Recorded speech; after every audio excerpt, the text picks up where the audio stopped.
Hey, Vinny. Yeah, Cardiff?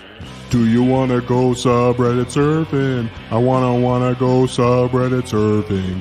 Grab your phone, let's go subreddit surfing. Cause I wanna go subreddit surfing with you.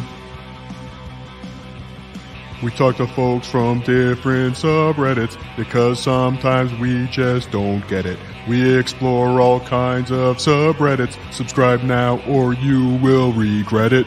Do you want to go subreddit surfing? I wanna go subreddit surfing. Grab your phone, let's go subreddit surfing. Cause I wanna go subreddit surfing with you. Vinny and Cardiff go subreddit surfing. Mondays at 8 we are subreddit surfing. 10 is too late for subreddit surfing. So be here now for subreddit surfing today. Oh my God, Cardiff Electric. Oh, Aloha, subreddit surfers. What a great job you did, bud. Aloha. On my makeup?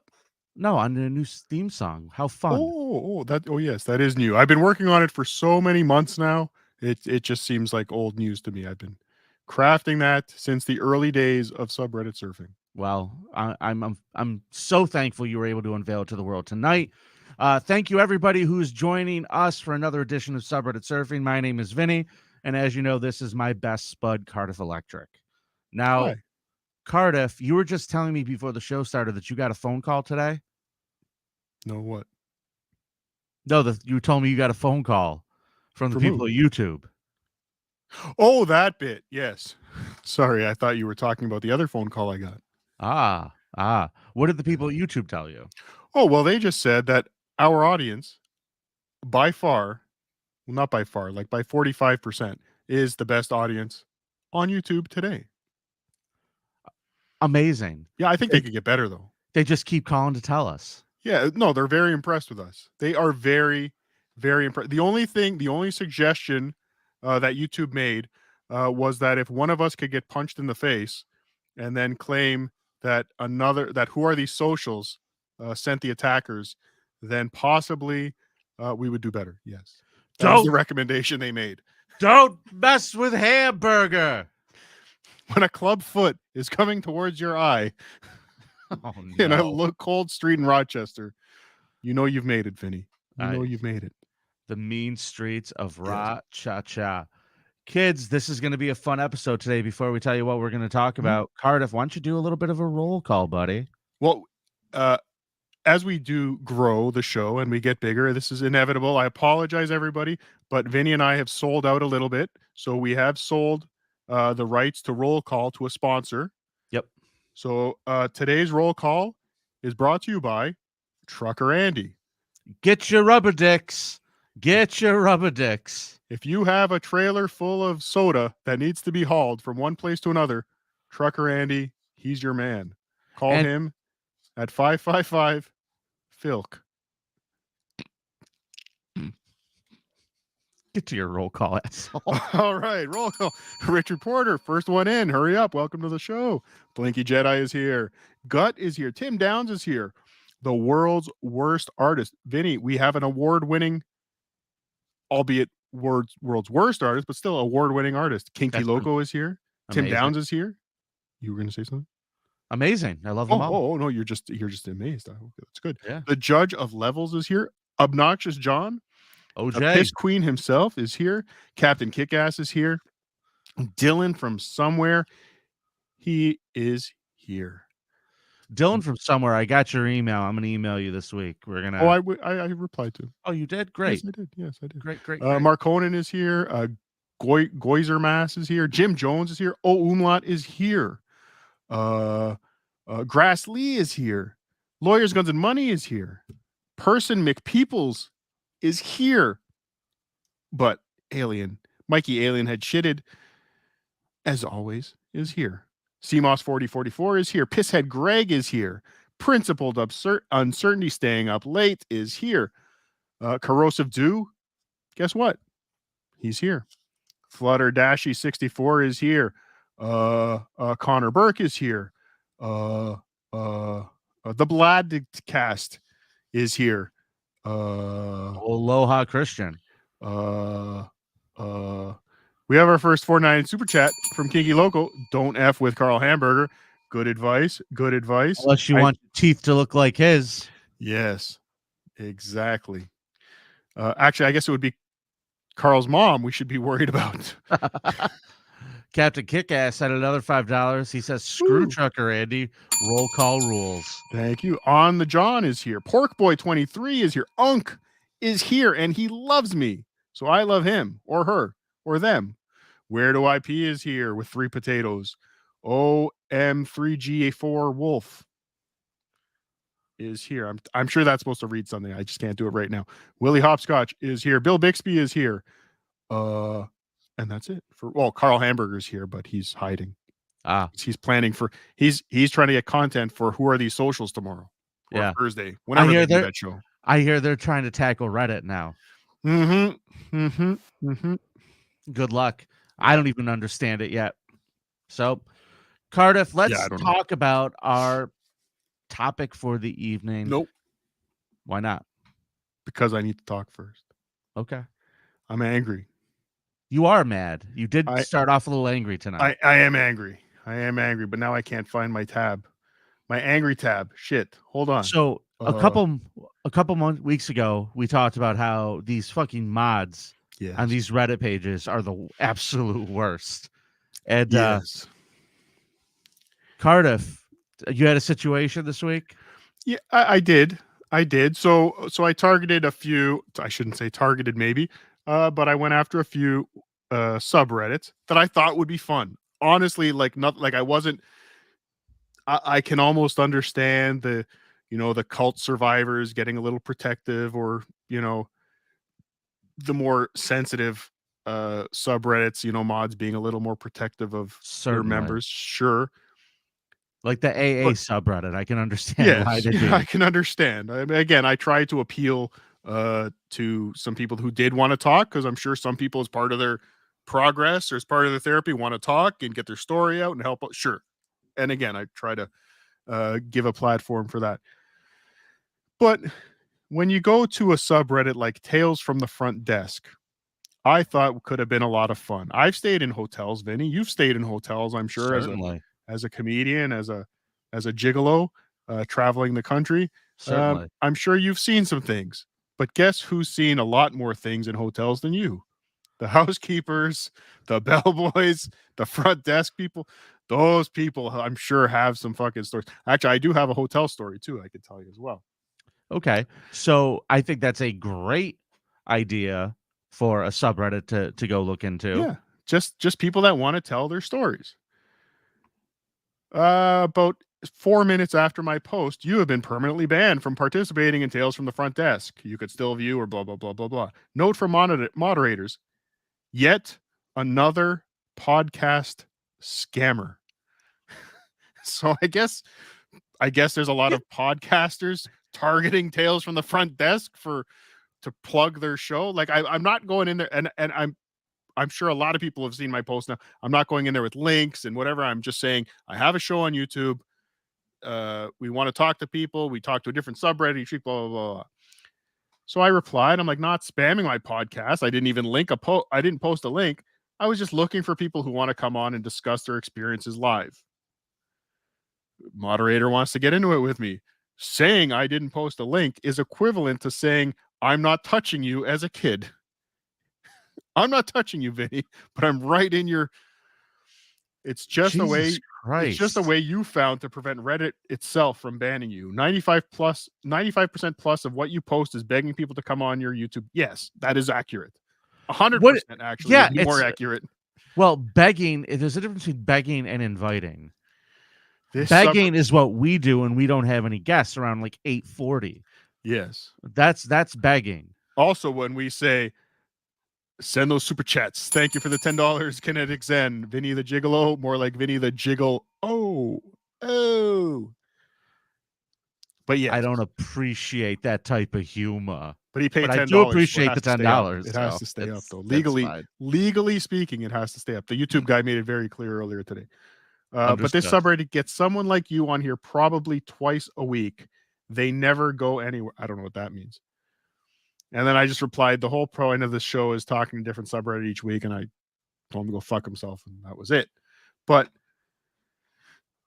fuck, like even a fun, just a nice, just again talking to some housekeepers. So here's my hotel story, and again, this is I think what triggered it. Okay. I was staying in a hotel for work. It was like a Hampton Inn or a Hilton Garden Inn, like a 3-star business hotel, right? Right. And there were a couple of us from the same company at that hotel that day. We were in town for a show, Sure. and I had customers in that town too, so I left a little bit early the next morning. So we did the show, we all had drinks, we all ate whatever. I left a little bit early that morning because I was going to go visit some customers. Sure. And I get a phone call from the hotel. And they said, "Is this Cardiff Electric?" And I said, "Yes, it is Cardiff Electric. How can I help you?" And he said, "Well, this is Vinny, the manager of the Hilton Garden Inn that you just checked out of." Wow, what a coincidence. Yeah. And he informed me that my credit card was about to be charged $1,200 for damage to the room. Mm-hmm.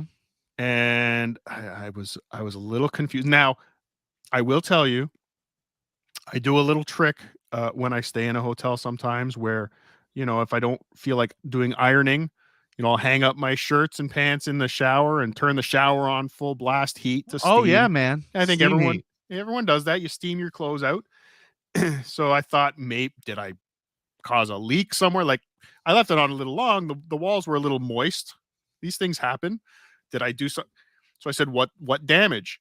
And he's like, "Well, there was stains all over all the sheets and the pillows, and there was blood everywhere.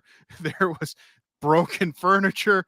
And I'm like, so then, what? But instantly I turned to the guys I was working with, are in on this. They got the hotel manager to call me and fuck with me.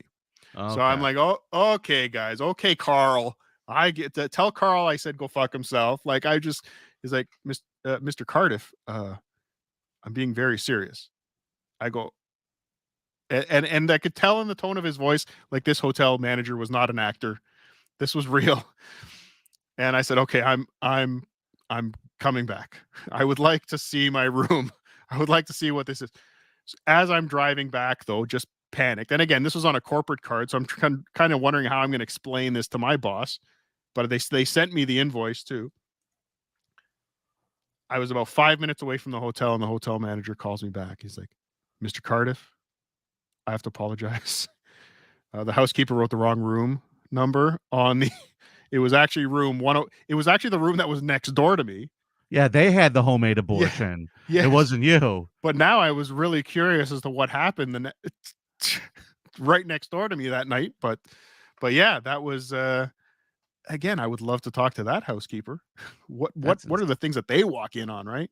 Oh my God. But yeah, so Tales from the Front Desk, go fuck yourself. We got a couple more super chats coming in. Ooh. There's $2 from Leland Mandingo for saying, "Thank you for Cardiff's smile." Give it to him. Give the people what they want. I'll even pull. Show looks great, doesn't it? Get out of here. Oh, sorry. Okay. And also from Mark Conan, Reddit mods act like they're running their own little commune. They are pathetic. Thanks for the 550 Canadian, Mark Conan. For sure. But again, we're not going to have Tales from the Front Desk.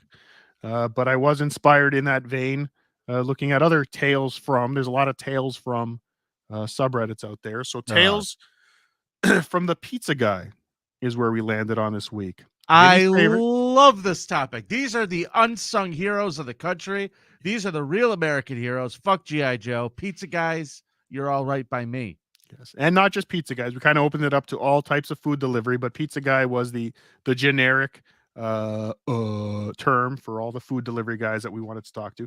And again, I'm not looking for the best pizza around. I'm not looking to learn more about pizza today. Okay, control yourself. I just want to know if they have coupons. No coupons.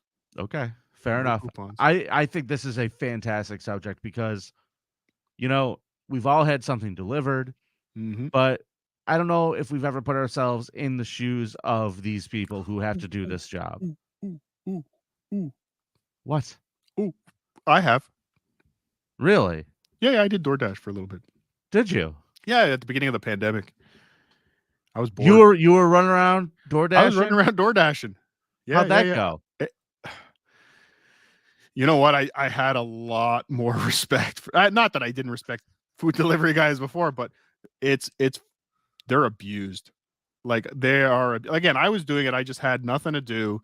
I had a vehicle sitting in the driveway. I had time on my hands, as Carl would say, I have now anyway. But I just said, what the hell? I'm going to try this out. I want to see what this is all about. I want to see if this is something I can do and just kill some time. Okay. And I mean, I've gone through some of these posts and some people are saying they're making money with it. I can't see how you're making money with it. I believe the term is probably thankless, right? It's a thankless job. Yes. And some cheap motherfuckers out there. That's for sure.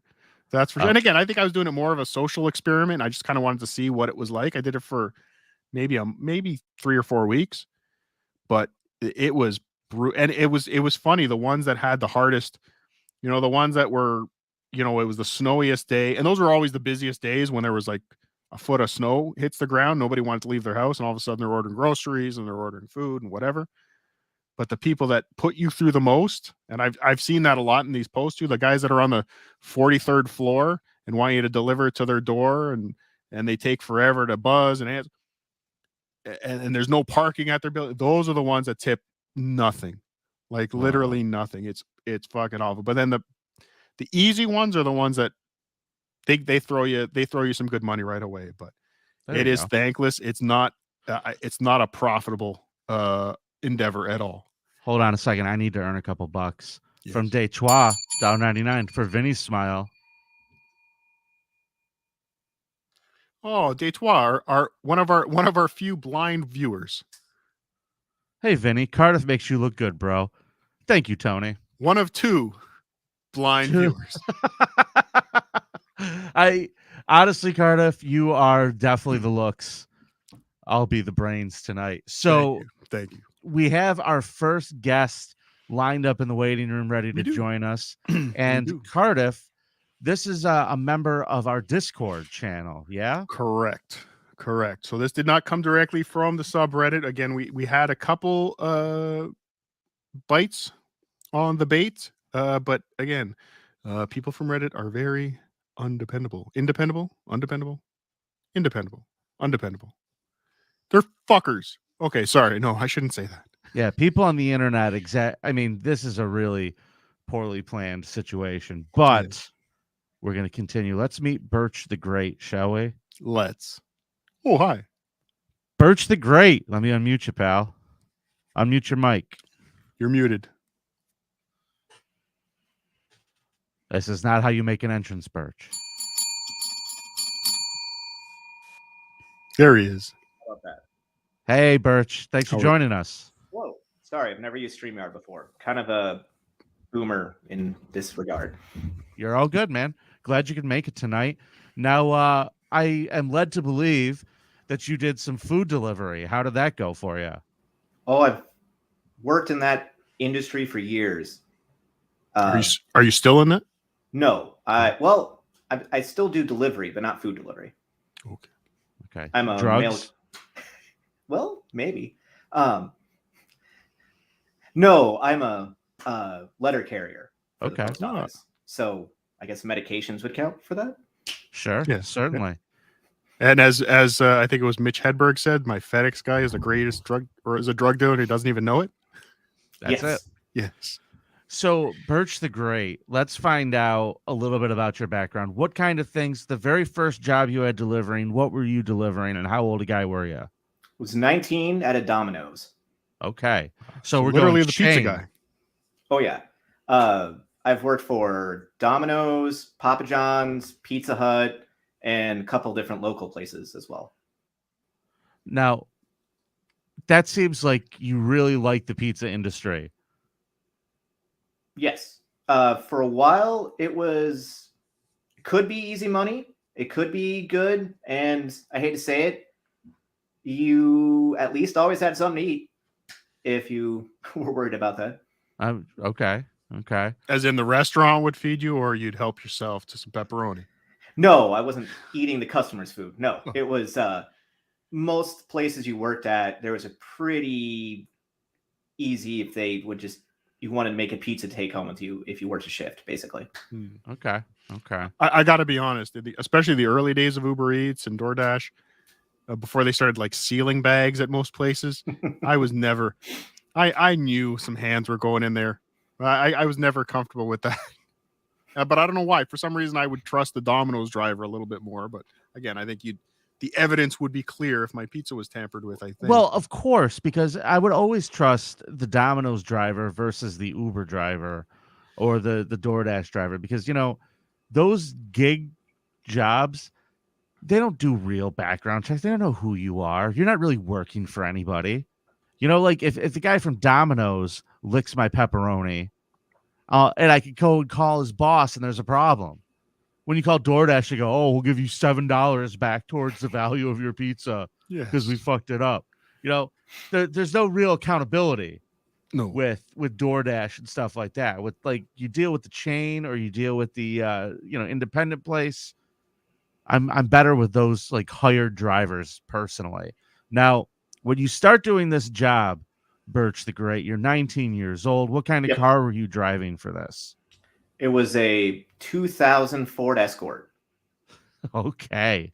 And the year was around 2000, or what year are we talking here? 2004. I just gotten back from active duty, so it was my first job after that. Okay. Thank you for your service. Okay. So it's 2004. You just got out of the military and now you're delivering pizzas. Yes. Big change. Big career change. Okay. So you go out there and you're delivering pizzas. What was the first hassle you ran into? What was like the first situation where you're like, holy shit, this is a crazy job? In the first couple of days, I got really confused at one of the people calling in their order because the lady kept she kept asking me what a gourmet pizza was. So our ads would say, like a specialty or a gourmet pizza. And I was confused because what the hell is a gourmet? Sure. And I was just eventually like, ma'am, I don't know what you're talking about. And then she yelled at me for about 5 minutes. So that was good. Okay. That was a good second, third day on job. I feel like that is probably par for the course for a lot of places. Just dumb people. Stupid is as stupid does. She was also trying to order a combination pizza. Okay. And I kept asking her, well, what toppings do you want? It's a combination pizza. I think she was trying to refer to those little Tostinos pizzas. Right. Okay. But she's ordering from Domino's, so it was just a confusing thing all around. All right. I want what I get from the grocery store. Yes. Yes. Okay. Now, on delivery, so what was the first odd thing that happened to you on delivery? What was the first thing you said? I wasn't expecting that. You found you had regulars, like guys who ordered particular, like every Monday, every Thursday, they would get kind of the same thing. And we had this buy one, get one special on Mondays. It was called the Moron Monday. And I was was that like what you guys called it at the shop? Yeah. Or is that what you actually advertised it as? No, it's what we advertised as, because you got more on Monday. And people bought into the Moron Monday deal. Yeah. People are that stupid where you live. Okay, please continue. And I remember going to this guy's house. He ordered 2 20-inch pizzas, which is a very large pizza. Okay. And he opens the door. That's breakfast for Vinny. Yeah, I'm like, maybe to you. I just see behind him, he has got 15, 20 boxes of his prior weeks just sitting in his living room. And it's just like, here you go, buddy. He's like, see you next Monday. I just think he probably ordered those on Mondays and just snacked on them throughout the week, maybe. It's like the Rancor pit in Star Wars, except for bones. It's just pizza boxes. Yeah. Vinny, as an expert, like 3 days max on pizza, right? No, dude. You don't. How long? What? Like max? What? You? So what's your answer? You eat the pizza when they deliver it. No, I know, but if you were a normal person that doesn't eat the entire pizza, 3 days max, it can sit in the fridge. Ifs and buts, Cardiff. I mean, it's on the ifs third and day. Buts. I don't know. Probably 3 days is about right. Okay. I mean, like, you got to wrap it with aluminum foil. And you got to, like, put the pizza in the fridge at least, Let's pretend. Okay. Pizza's delivered to the Paulino household. Okay. Why are we pretending? The situation that's going to happen after the pizza is the abnormal part. The pizza getting delivered, totally normal. Sure. It's Monday to Sunday. Yep. The pizza guy puts the pizza down on your the entrance table you have in your house, which I've seen. I haven't put it directly into my open mouth. And as you go to take out your wallet to give him a nice, generous tip, as of course you do, of course, he hits you over the head with a baseball bat and drags you into his car. All right.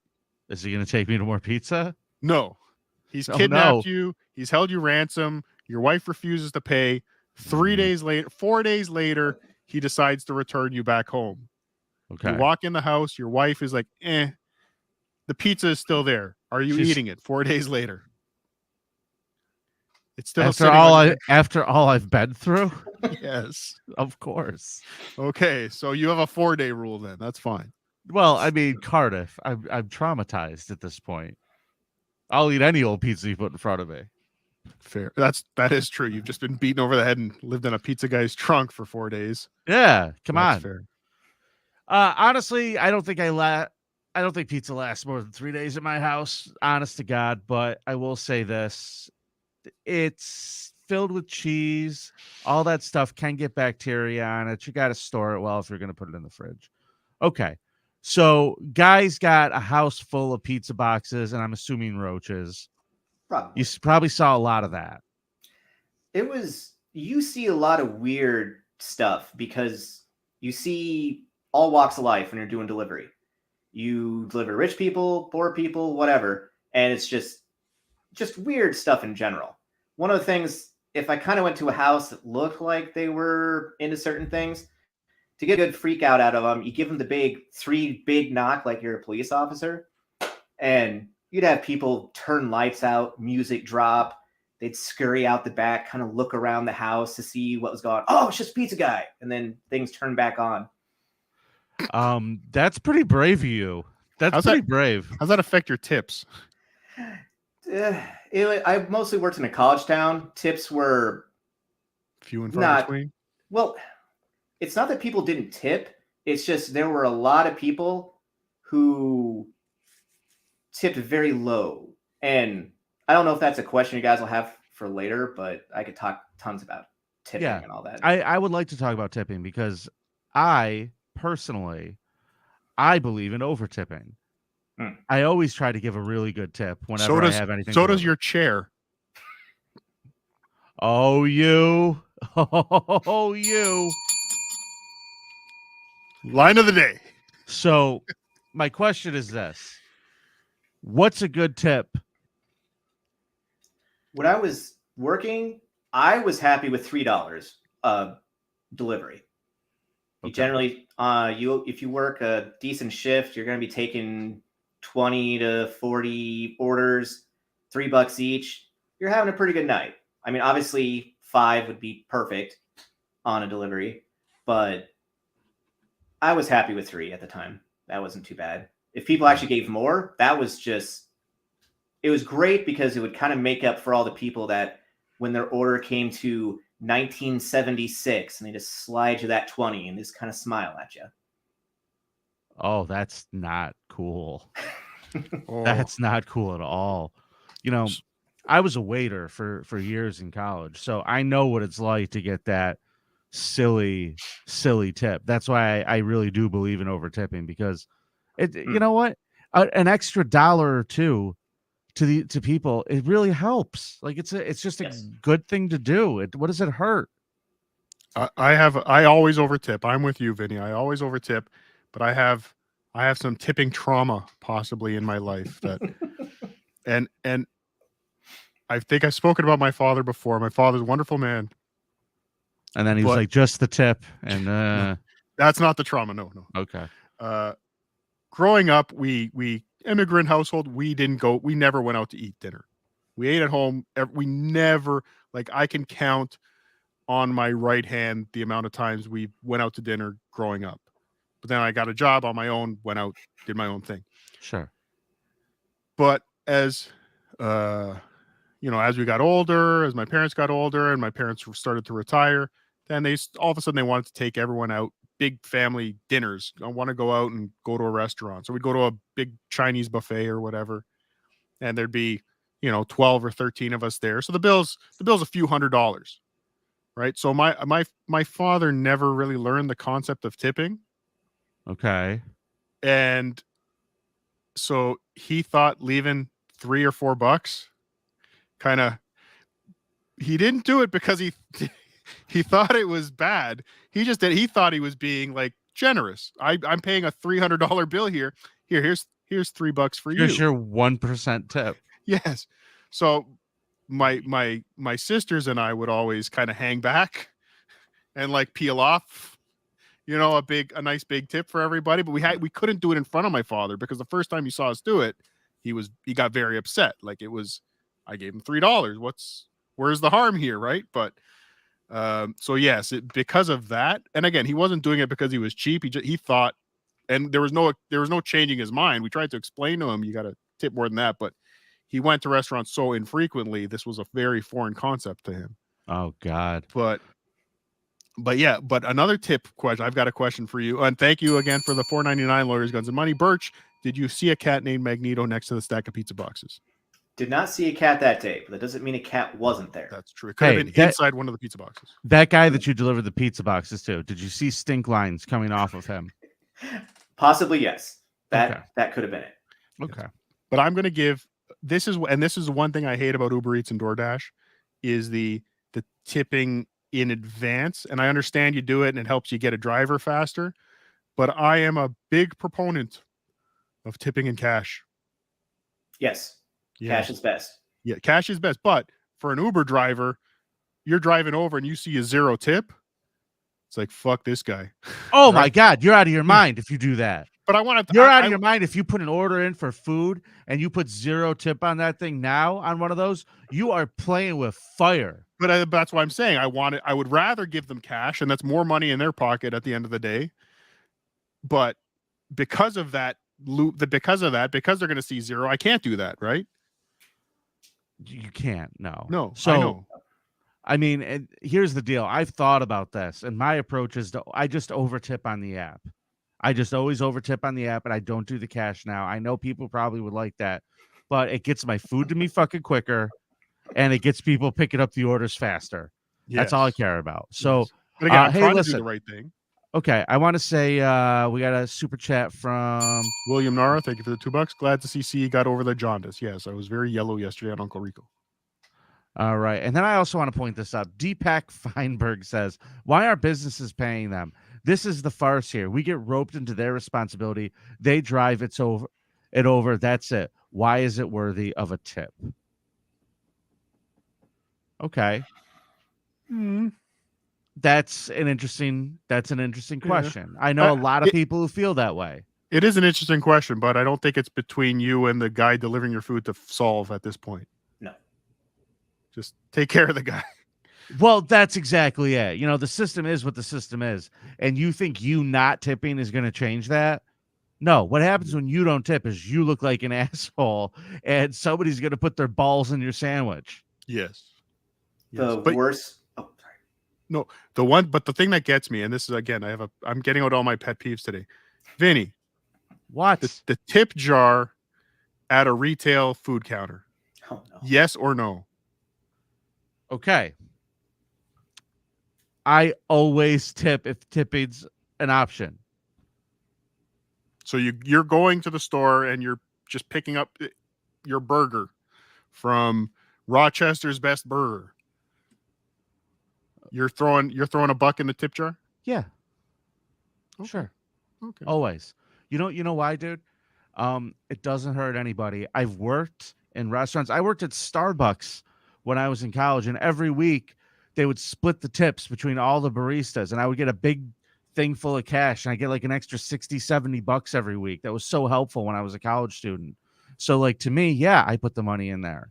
All right, no, that's fine. I think it's a little. Well, I guess where I'm getting the tip jar isn't what bothers me as much as the credit card terminal where the tip is kind of pre-programmed for those, and it's at like 15% for pickup. I'm like, that is, I always tip and I don't complain, but I will tell you, I've noticed lately, like I go through, they built a brand new Starbucks right around the corner from Comedy at the Carlson. If I go through to buy coffee for everybody in the morning and I go there to go pay, they pull out the thing for Apple Pay, and before you could do anything, you have to select the tip amount. I think that's a little much. It's a little heavy-handed. You know what else is heavy-handed? And I'll tell you what I don't like is when people try to get cute with those signs on the counter. yes. Tipping is not a city in China. Go fuck yourself. Like, I don't need that. I don't need that. You know how many times I've tried to do the set amount? So I just want to give them $1, and then I'm like rushing with the machine. I have ended up giving them a penny, and again, totally by accident. I wasn't being an asshole. I actually gave them money after, and I had to apologize. Like, your stupid machine. Anyway, but yeah, yes. I mean, they're gonna get their money anyway, and I don't know who's paying who what. It's not my job to keep track of what an employer's paying it. I care about human kindness and decency. Tip the people. Yes. B Dabbler's here. What's up, B Dabbler? He wanted to chime in on tipping. El Horiblay. Howdy, gentlemen. How are you? Great to see you, my friend. Thanks for joining us tonight. A star-studded subreddit surfing. Absolutely. Yes.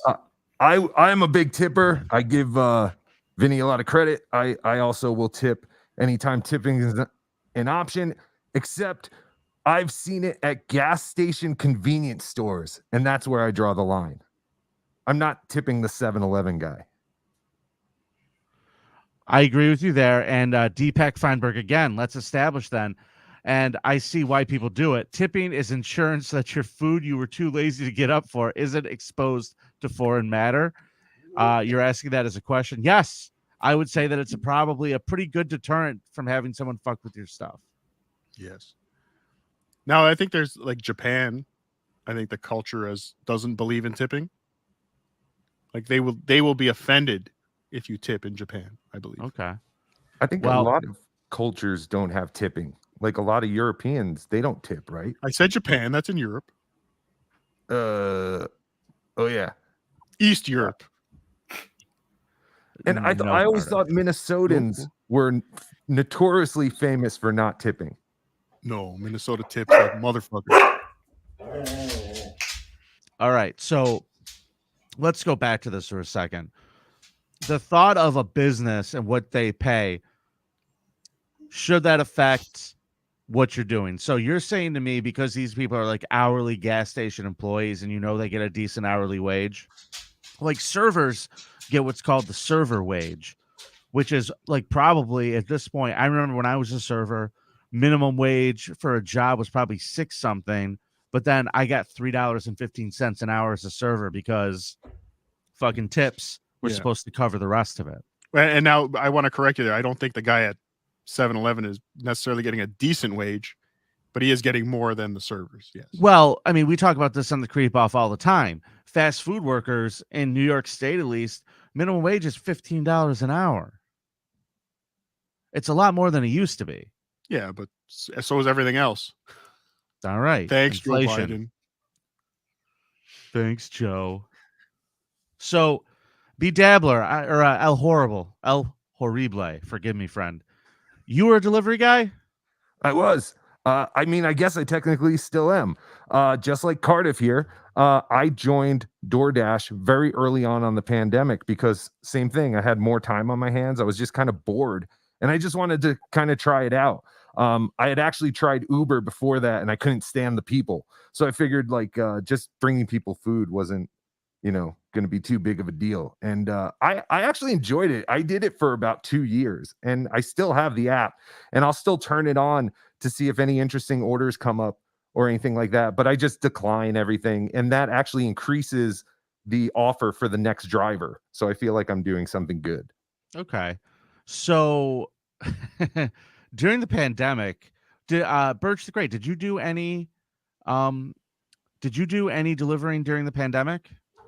I mostly worked at my actual career job, but I also did like El Hort.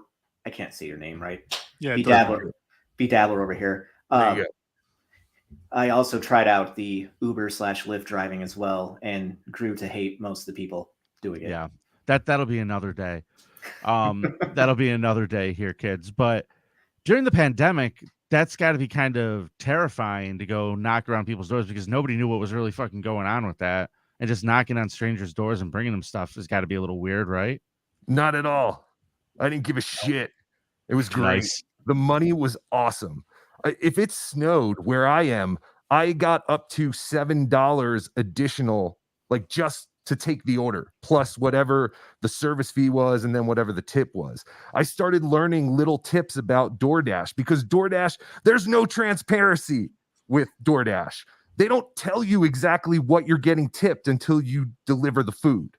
So they don't see that? They do. Okay.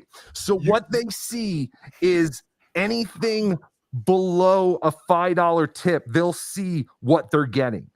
Anything over $5. Now, again, I haven't done DoorDash in about 2 years, but I started to learn always accept something that's $8.50 and more, because you're not actually getting $8.50. You're getting more than that. Now, it could be a quarter more. Or one time I got like $100 and I had no idea I was going to get $100. I delivered the food and I saw $100. I was like, whoa, did this person mean to tip me 10? You know, it was like getting a super chat. And I messaged them. I was like, thank you so much. Is this right? And they were like, absolutely. So there are really good people out there that are doing DoorDash, but there's also garbage people. And that's up to the driver. You have to know what to take and what to decline. Sure. I found McDonald's orders were always the worst. Always the worst people were ordering McDonald's. Oh, sure. And then, I mean, and a lot of times, I mean, if it's Friday at 1:30 a.m. and McDonald's, like, you know, the drive-thru is going to be backed up. So you got to avoid that, you know, kind of stuff too. But now I think, like, and even if you go to the spots, I mean, fast food workers are the worst. They really are. Like, I know everyone wants to say, oh, you know, they're all just kids and stuff, but I don't know. They're just kids suck. Kids suck. They're bringing down the batting average for all of society. They do, man. They just stink. They always get it wrong. And then as the driver, the customer thinks that it's your job to check the bag. Everything's sealed. That's the other great part. That's why I didn't care. Like, I like things like I like Chipotle's, because you just go grab the bag, you're back in the car, boom, you're gone. You always take double orders. And you can also, if I would take an order for McDonald's and then I showed up to a McDonald's and there's 20 cars deep in the drive-thru, I decline that. Like, it hurts your completion rating, but it doesn't matter until you get to a certain point. And also your declining rating doesn't matter at all. I've had acceptance ratings of 0%. And that means out of the last 100 offers, I accepted 0 of them. Right now, my acceptance offer is 5%. You have to be picky, and you just have to know the hot spots. Interesting. Now, Cardiff, when you did it, you found the same thing. There were tips and tricks. Did you learn any for? Yeah, well, again, I think it's the hot spots were big ones. So I learned. I never did it at night. I always did it during the day. So I was doing like the lunch crowd.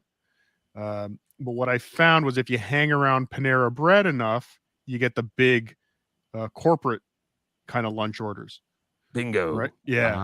Yeah. So those were pretty good. But I gotta say, I didn't find the money great. Like, there were days that I did it, and again, I would do it for maybe 4 hours. But there were days where it was 4 hours non-fucking stop. Like, nonstop, where I was at the point where I was going to eat some of this food because I couldn't even stop to eat. The restaurants took forever to get stuff. You were waiting for them. And this was COVID times too. There's lineups outside and there's lineups down the road, whatever. And but yeah, there were definitely I think maybe my best day I made $100, but then Okay. I was driving around and gas and it wasn't great, but it was, again, I wasn't losing money, but I was just trying to have something to do, right? But Certainly. it Now, was, but yeah, definitely there were tips and tricks. Like you'll see them now. You'll see the bike guys, the courier guys. If you're walking around at 1:00 in the morning, they're all hanging around the McDonald's or the Burger King waiting for orders. They just know where to wait. They know the busy Yeah. spots, right? now, Birch, you were doing delivery Thank you for the Yes. $1.99 day twat. Thanks for the pizza. before the apps, right? Before the apps were Yes. even a thing. So you didn't have the luxury of knowing if there was a tip or if there was not going to be a tip. So you just had you were flying blind compared to these two fancy pantses with the smartphones. So can you tell me about some bad tipping experiences you had before the smartphones? Yes. Like I told you before, we had this ridiculous coupon for a while where after your tax, delivery charge, and everything came out to $19.76. How many times people would just slide you that 20? One night I went The about Bicentennial Special. yeah, I went 18 orders in a row with that being the highest tip that I had was that 24 cents. What? Yeah. People Why were did just you like, say thank you? of course. That's disgusting. No, that was a terrible night. Some tips, there's the general, it's hard to say because what's more insulting, just not getting tips or when someone gives you 18 cents? 18 cents. Yes. 100%. And that's why I Okay. feel shitty when I fuck up and I put that 1 cent instead of $1 on those terminals. That's like saying go fuck yourself. That's the Mr. Pink tip. You should feel bad. And I also like to think It was an that accident. I also like to think that the people that gave El Horiblay the $100 meant to give him 10, and they just were so embarrassed they didn't want to be like, no, I didn't mean that. Yeah, maybe. I You're probably actually, right. I actually got some. I called DoorDash. I knew El Horiblay was coming on, and being What? the piece of garbage that he is, What? they were more than happy to give me some footage of one of his last DoorDash deliveries. Would you like to see it? Oh, I Is would that love legal? to see it. I don't feel like this is legal. I know a guy at DoorDash. That's is him, me. all right. Yep, that's him. Without the mask, unmasked. Shit, it is. Yeah, that was me. Pennsylvania. What a piece of garbage. No, I hate I was- people so much. I was a superstar delivery. Like, I was awesome, man. Like, I took it seriously. Like, I enjoyed it. I really did, because I would just listen to podcasts and whatever radio shows. And like, the biggest thing that drivers do that is so stupid is leaving the food in front of the door Thank that you. opens Thank outward. you. What are you thinking? Thank you. That's what I'm saying. Thank Like, you. Every everyone- goddamn time. Everyone in the food service is very stupid. That's what I'm saying. It's not just the workers at the fast food. There are very stupid drivers too. Because I still follow the DoorDash Reddit, and I actually just signed on because I signed on last night and actually declined some orders. And for the first time in forever, they're asking me to verify my identity. So I was going to decline some orders. I had to do that when I first signed up, but Yeah. that was the entire. Like I was signed up in a day. Uber was a Yep. lot more complicated. So I said fuck that. But yeah, that DoorDash, I was ready to go in a day. They sent me a credit card. They sent me. It was like they were desperate. I don't know who Sean is, Dylan, from somewhere. You're a good dude. What was that? Sean's house, Cardiff. Who's Sean? No idea. The And audio I'm gonna engineer? give Detroit the love she deserves. $1.99. Oh, I did. Thanks for the pizza. That's Now- the first time I've ever been contacted by DoorDash since I started in like 2020 or 19. That's the This first time is- anyone from DoorDash has ever contacted me for something. This is the stuff I don't like about this. These are literally people who are just running around dealing with what people eat, and nobody knows who these people Your are. car could look like a dumpster, and You no could one be would know. driving. You could be driving around in the equivalent of Stuttering John's apartment on wheels. Mhm. A roach could be driving the fucking thing to Look. you for all you know. Birch the Great admitted earlier he was 19 driving in a Ford Escort. That car must have been covered in cum. the amount of pussy he would have been getting Ew. in a Ford Escort. So he's putting your hot Dominoes down on a fresh load. An Escort is a car, Cardiff, not the okay. No, I know. I know the Ford Escort. It's sexy. So, Birch, when you worked with a bunch of other drivers, you guys are all telling me you're all above board. You all acted right. I don't think that's the way all drivers do things. I think there's the drivers out there who do put their balls on the food and do the fucked up stuff. So I would like to know from you gentlemen, in your experiences, have you ever seen someone do something horrendous to people's food and what was the reason for it? Or have you done something horrendous to people's food? Yeah. Have you? I can't say for myself. For myself, I was always a good employee. It's just kind of the person I am. I can't say for what other people were doing, what was going on. I do know that quite a few people. We did have a couple instances where people would just, instead of delivering to Vinny's house, they would just kind of go downtown to the campus town area and just sell your order and keep the cash to just people walking by. Just pizza here. Yeah, how does that work? Pizza here. Don't you have to like cash out and tip a cash out at the end of the night? Yeah. What they would do is they'd go back and just delete it. Or say, I dropped it. Guy refused it at the door. So no. All right. I don't like to hear that. I don't like to hear that. Poor Vinny's sitting there 14 hours later. I know it's coming. They said it's on its way. You know, the worst thing that ever happened to me with like I think it was a Grubhub or a DoorDash order was I had ordered pizza and I was waiting for AEW Dynamite to start and I was waiting for that pizza and now it's like I ordered it at 7:30, said it's be here by 8:15. It's 9 o'clock. It's 9:15. And I look and the thing had been picked up at like 8 and just was never delivered. And I think this guy just ate my fucking pizza. I think he picked it up and just straight up ate it. We live amongst monsters disguised as humans. Thank you for the $5, Jules David. Vinny, love the old school Celts jacket. Hockey puck. I know you are lurking. Have John call me. Thank you, Jules.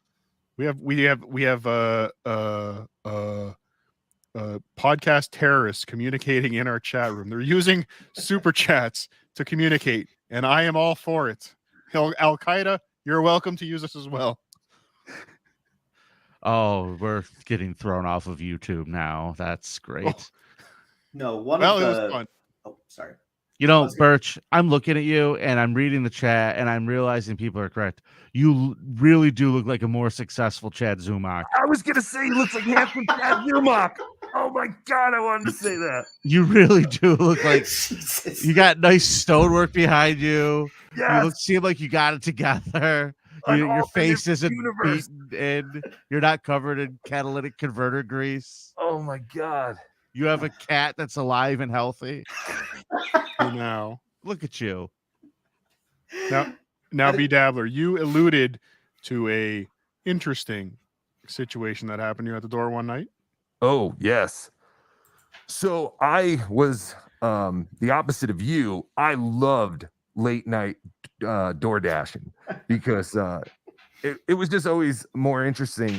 The money wasn't great because nothing where you can make a lot of money or, not a lot of stores are open at that time. And one time I got a 2 a.m. request for 7-Eleven, and that's pretty normal for late night things. Vinny, could you put up the email for Nick? Absolutely. Wants to join. Let me do that for him right now. If you want to join us right now on the show, what you're going to want to do is shoot us an email right now, subredditsurfing@gmail.com, and I'll shoot you over the link, Nick.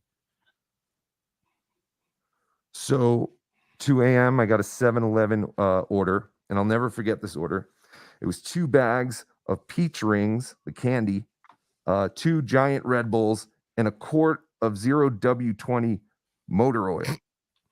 And it was a very cold night. This was in the winter. Okay. And it was a woman named Felicia. I'll never forget her name. And she sent me a message that said, "Thank you for braving the cold. And if you wanted to warm up, you're welcome to just walk in and join the fun." And I remember being kind of like super curious, like what I was about to walk into. I was kind of like, do I decline this now or should I just continue? And I continued. And I pulled up to a house and it was pitch black. And that's another thing. Can you please turn your lights on outside when you are expecting a delivery person? Because it not only helps with, seeing where we're going, but also like the number on your house. It's easier to find and all that stuff. Sure. So, pitch black this house is. And I thought about it for a second. I was like, I don't really want to die tonight. 10 years earlier, El Horiblay 100% would have been right in that fucking door.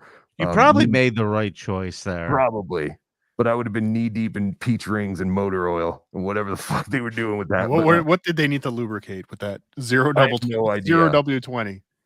I have no idea. But she said she was disappointed. She said she was like, you didn't even look in the window. And I was like, I couldn't see anything if I tried. And you're just gonna see the barrel of a gun when you look through the window. I don't know. That's the thing, man, because I mean, El Horiblay is no stranger to weird, opportunities for, sex back in the day. But or at DabbleCon. Exactly. But I'm so curious. And I still, if I'm in the area, I drive by that house just to see, hoping that some supermodel like chick is mowing the lawn, but I've never seen anyone outside the house. But it does happen because people are like, again, I could have been set up for something. I don't know. Because we kind of text back and forth for a little bit, and then all of a sudden your contact is lost on DoorDash. I hope it was like Mr. Beast in there. Right. He's give you like $100,000 if you came in. Fuck. You're right. Damn it. No, it definitely wasn't. But it was an experience. I guess it does happen. Now, Birch, I think you said you had some stories. Yep. Yeah, to piggyback on El Horriblay's story there. One delivery, we did see a bunch of tits because going up to the door, knock, got my Papa John's pizza here, open the door. They just do like the 4 girls inside, obviously college girls, just all do the shirt lift and then think, here you go. And they just sort of reach in to grab the pizza. It's like, wait, you still got to pay me. I mean, tits are nice, but this is like $40 in food. You still got to pay for They it. thought that their boobs were worth $40. Yes. Do you know what the economy is like? You could show your butthole. You're only getting $5 on OnlyFans, honey. You think you're getting a $40 worth of pizza for some titties? Well, this was back in 2010, so maybe the exchange rate was different back then. Hey. No, Well, Jules David, thank you for the $2. Be Adorable delivered me some pizza the other night. Congratulations. the other was the guy who swore I ruined his child's birthday. Okay. How so? Well, we went out to deliver kids' party and everything. I get in there. Now, it was a crazy busy day. Our time that we were quoting people was like an hour and a half, 2 hours for pizza. Like, that's just how backed up we were. Get out there. It was maybe only an hour and 45 minutes. And he says, come on in. I walk in with the pizza. Okay, what's going on? Just sad-looking children sitting around a dinner table. And he just points at me. It's like, this man taking so long, this is why we haven't had dinner yet. And he's just like, put it on the table. What the hell, man? Okay, here you go. Happy birthday. That's the time I drop the pizza. That's the time the pizza. I go, Butterfingers. No, it looked like he was literally just making those children. They had to have been 6, 7 years old. Just sit there in silence until I got there. What a prick this guy's got to be. This is the guy who's probably super anal about scheduling. Like, dinner for the party is at 6 p.m. precisely. We will all be sitting at the table at 6 p.m. And when the food wasn't there, it probably short-circuited his brain. No. Wow. That's really shitty. No, that was probably the number one worst. Just the weird-ass things you would see sometimes. There was a delivery I had one night. It was some sort of house party going on. I sat on the couch. And it was just like, all right, well, who's going to pay for this? So his girlfriend just sort of rolls him over, gets his wallet out. She's like, what did he order? I looked at the pizza. It's like, it was really weird order. It was like pineapple, jalapeno, and black olive. And she was pissed, started smacking him for ordering a shitty pizza, just grabbed his wallet and told me to take what I needed. So just, okay, just... Took the wallet. Well, I didn't take the wallet. I took the amount that was appropriate. But then... Did you give yourself a nice tip? The tip was they all had me take a picture with him as we drew on his face with some permanent markers. So I was only 20. Like I was going to be a terrible person to him. That's kind of fun. That's kind of fun. The amount of... Thank you for the $2, Leland Mandango. I think you got your smile. Vinny, pineapple on a pizza, yes or no? Oh, no. Pineapple's not that bad. It's not for me. If people like it, that's fine. I don't think you could really do pizza wrong. I just like Pickles? certain types. Well, that's wrong. That's an abomination, and that is a What literally about on anybody. a cheeseburger pizza? Fucking disgusting. Pickles are disgusting, and I want nothing to do with them. I want to invite our next guest joining us tonight in this full house, Nick. Direct from the chat. Everybody in the chat, this could be you too. A beloved If you chat. play your cards right. A beloved chat. How you doing, Nick? What's going on, guys? Well, you tell us, Nick. We're glad to have you. What's going on? You were a delivery guy? No, so I didn't do delivery, but I worked in a restaurant. It was actually my first job. Okay. I saw. We're never going to the chatters again.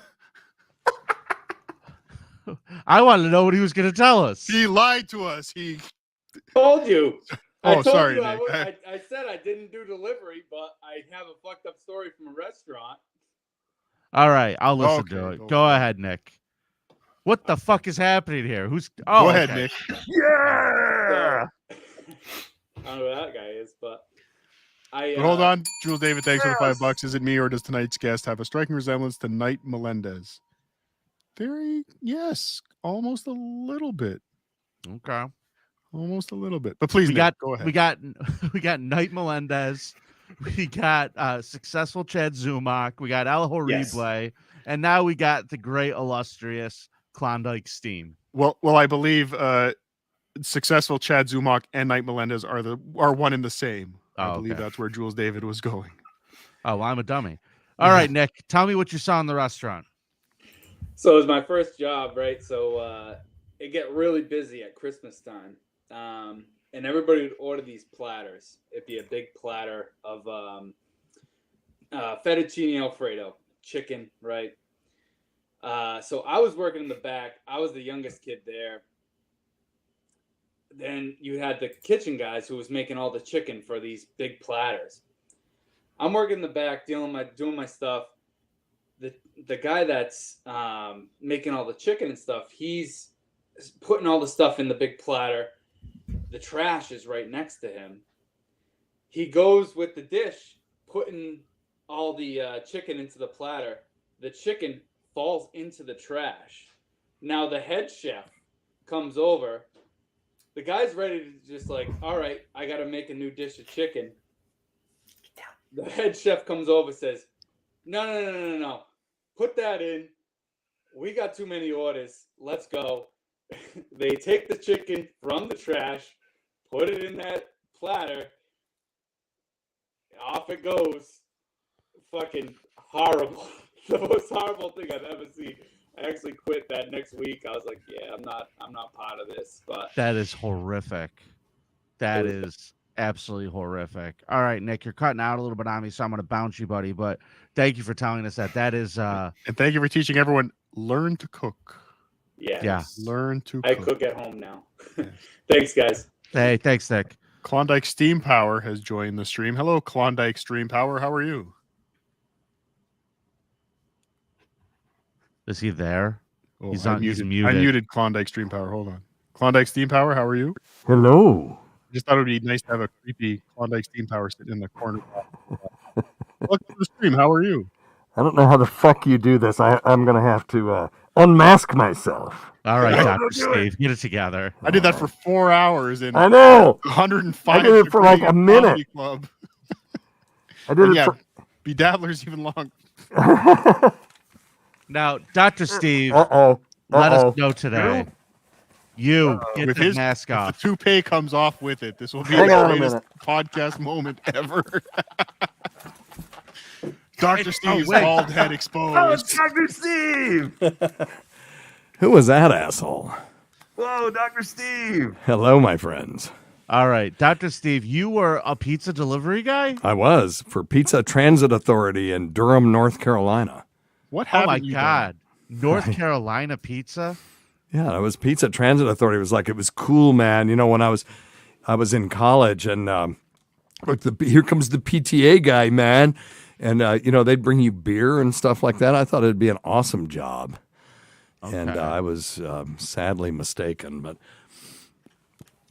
I thought I had all these great stories, but I can't tell any of them because they'll all get me canceled, except for the fact that one time I got a 4-cent tip. I think the bill was $4 or $3.96, and the guy gave me $4. It said keep the change, and I said, dude, you need this more than I do. So, And I feel like that's the go-to when people get stiffed with the tips. When people leave the change or the like we talked about earlier with Birch, like the 3 cents or the 27 cents. oh, someone else has already told this story. Well, no, I think it's a common thread in It is, yeah. in delivery.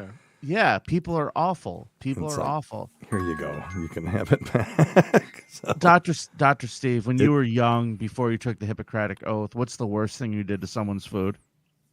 oh well, it wasn't me, but the worst thing I ever heard of anybody doing to someone's food happened in a town just down from me. It was in Greensboro, North Carolina. All right. And they caught a guy. They used to have, like, I guess at one of the fast food burger places, they had these big tubs of mayonnaise, right? And somebody was walking into the back and caught some guy jacking into the mayonnaise with the mayonnaise, using the mayonnaise as lube. Ew. And when he got busted, the cops came and everything, and he confessed that it wasn't the first time he'd been doing it for weeks, if not months. So people were eating salmon burgers or semen burgers there for a while. So What you've just witnessed here, everyone, is Dr. Steve being a radio professional.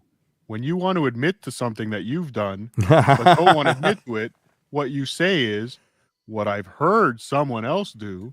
That's right. And that's a Cardiff Electric Radio Minute. Thank you.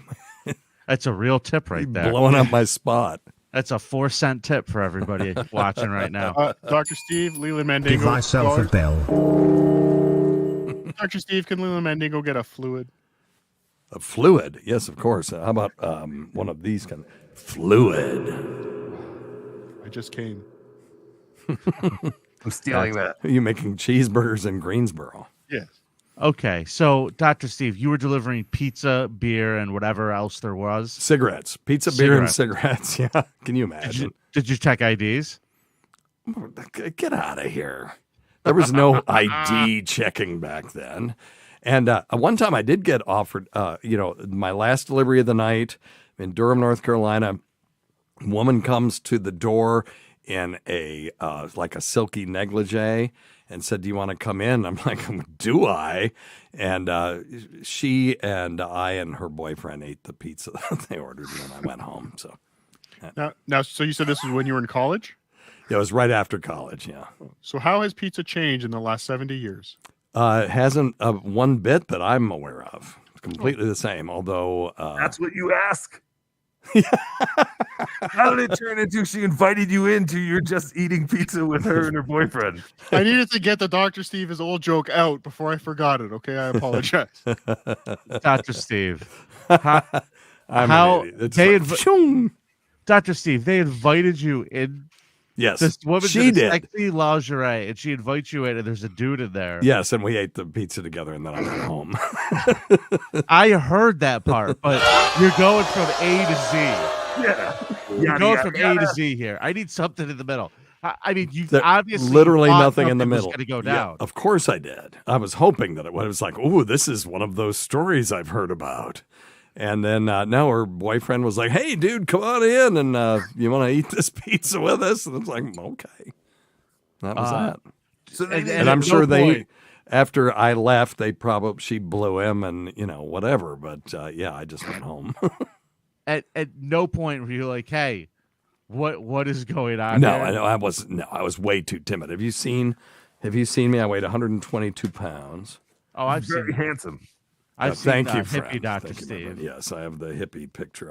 I'll show it to those that aren't aware of it. But The yeah, it funny was just thing a is, though, skinny little. 8 years later in another town, the exact same thing happened to him again. Except it was a jar of mayonnaise in a lingerie. I don't know what you're saying. Okay. Let's see. Okay, there we go. Devil's threesome. That guy was not going to be going, hey, dude, what, get the fuck out of here. I'm making it with your chick. Wild. So, back then we called it That looks like the balling. bass player from Mando Birch. Yes, thank you. It was the keyboard player from Mando Birch. Damn it! All right, Cardiff. We've been talking a little bit about everybody's experiences. I know, and I ruined the show already. Thank you, boys. No, Dr. no. Steve, Stay here. never. We're gonna look at some posts from the page. Okay, excellent. Yeah, we got to jump onto the actual subreddit and start surfing, guys. Cardiff, let's start looking at some stories. Anyone ever have to call social services? Now, this So- is on Tales from the Pizza Guy. He's on Tales from the Pizza Guy. So again, we've talked a That's lot good. how these folks that do these jobs don't have the best situation. It's they don't get paid well. It's a crappy gig sometimes. Now they have the responsibility to call social services Oh, jeez. on people. Now they have to intervene in their customers' family life. And There was like 8 kids and they ordered a small. I need to get the government involved. it was a 4-cent tip. What was I supposed to do? So I've been a pizza guy for the past 5 years or so, and I've called 911 a few times. Drunk drivers mostly. Okay, again, just safety on the road. That's fine. I've called the non-emergency line dozens of times. Dead deer on the road, fights happening, car accidents, down poles, etc. But this year alone, I've been in 2 situations where I've called social services. Something I've never done. The first was a family I delivered to. Wow. Yeah, it's the first time. Is that the wow? Because it took No, them this that long? they've done. No, that they're fucking delivering pizzas and thinking to call social services on people. Well, you have to. If you Let's see. You're not a Is that- mandated is that- reporter when you're a pizza person. Is there a Grubhub. pizzocratic oath? yes. I saw Well, them when swear. I read ahead, this guy had to call somebody on this Oh, one. okay. Go ahead. All right. First Sorry. family I delivered to, a new customer in a rough area of town. The guy was screaming at his family before I even knocked at the door. When I finally did, the screams went silent. Dude answers the door, his small 3, maybe 4-year-old daughter behind him. The transaction goes normally, but the daughter gets excited and steps forward to wave at me. Get the fuck back, he screamed at her. She fucking flinched like a car was about to hit her. The mom then comes out from the back room, grabs her quickly, whisks the daughter away from the dad. That's when I noticed the mom was covered in bruises. Oh fuck. Well, And her maybe body- she had thrombocytopenia. Maybe that's why she was covered in bruises. I'm just saying, it's possible. So I was about to say that, Dr. Steve. Okay. We all know that. Still Dr. my Steve. show. Wow. This is horrifying. Yes, but Yeah. there's another completely different scenario here, though. Well, I was disgusted. Maybe I was looking into it crookedly, but I didn't want to take the chance. I called my local domestic abuse hotline. Yeah, that yeah, I think you got to there. But Maybe the fast- kid had a communicable disease and the dad didn't want the poor pizza guy to get it. Okay, you and it guys all causes have low platelet count, and so they're covered with bruises. I mean, there's an alternate scenario here. All right, quick question. Cardiff, Birch, Yep. El Horiblay. How much of a tip would it take to get you not to call social services in that situation? Wow, how much is your silence worth in a tip? You take the tip and you call him anyway. What's the guy going to do after Yeah, that? yeah. He didn't say what the wife looked like. Mm. Oh no. Did she look mouthy? Yeah, I mean, no. Come on. I think you Kidding. got to. No jokes here, Vinny. We don't joke about that on subreddit surfing. That's a I'm creep off sorry. joke. This is not the creep That's- off. this Forgive is- me. I almost got sucked in there. All right, fast forward to this week. I have a regular customer who's mentally handicapped lady and her guardian. I assume mother. I can't see this going well. Every time I go there, the house gets messier and messier and messier. 3 weeks ago, she answered the door in a dirty nightgown. with a giant reddish brown blood stain on the crotch, 6x6. I was disgusted. Oh, she was, dressing a chicken or something. She was making marinara. Yeah, exactly. She makes marinara every month around. You got to start the Sunday sauce first thing in the morning. Hey, it's got to simmer all day. Every 28 days. Good God. So I delivered there and noticed previous week's delivery box is still stacked and on the front coffee table, similar to Birch's story. These guys don't clean. Birch, did you call social services on your customer who didn't throw away their pizza boxes? I don't think so. No. Well, the handicapped girl went to get her mom to sign for the pizza. She's never tipped me once. That's the important part. He's probably always late. I snapped a picture, but he Poor removed girl's it. just slipping in blood trying to get to her mom. Awful. So I called social services, told me the lady seems happy, but her guardian is forcing her to live in squalor, but doesn't seem to have. I don't know. This is a tough one. That's a tough one. I think that some people are there's just a sequel soft. though. There's a follow-up. Next paragraph. And just 10 minutes ago, social services called me back and thanked me for the report. They told me they already have a pending investigation open in which the state is trying to obtain guardianship of the girl. My report is just one more big piece of evidence they'll use in court. I don't regret a thing. I don't know though. I think as a pizza guy, you just deliver. Heavy. You close your eyes. You knock on the door and close your eyes, right? Like, I don't want to know. I'm with El Horiblay. Leave the food on the steps, not the top step where the door is facing out, and just fucking leave. Yes, leave it to the side. Horrible. That's tough. There was a time I did call the police once on a house. Oh, please. What happened? I made the delivery. There are two children who are like 5 and 6. They're young boys, but they were just in the front lawn lighting fires, like just putting things. And I'm like, "Are your parents around?" "No, that food's supposed to be for us." Okay. Yeah, parents weren't home. Kids were that was supposed to be their dinner for the night, but they're just out in the front lawn, just lighting shit on fire. Wow. 5, 6 years old, being left alone. The little adventurers. Kinky loco. I only did it because they were lighting stuff on fire. If they weren't doing that, I probably wouldn't have cared or noticed. Yeah, if they were doing something innocent, like playing lawn darts. Right. It would have been fine. I mean, people put you in these positions where it's like, why should we be in these moral conundrums? And you're just delivering pizzas. You're because just, people suck. Yes, you're just trying to make a couple bucks delivering food. And yeah, it's true though. You're just trying to make a couple bucks, but now you got a moral dilemma. But you're invited into people's homes and you're exposed to a lot of stuff. A lot of people are just pigs.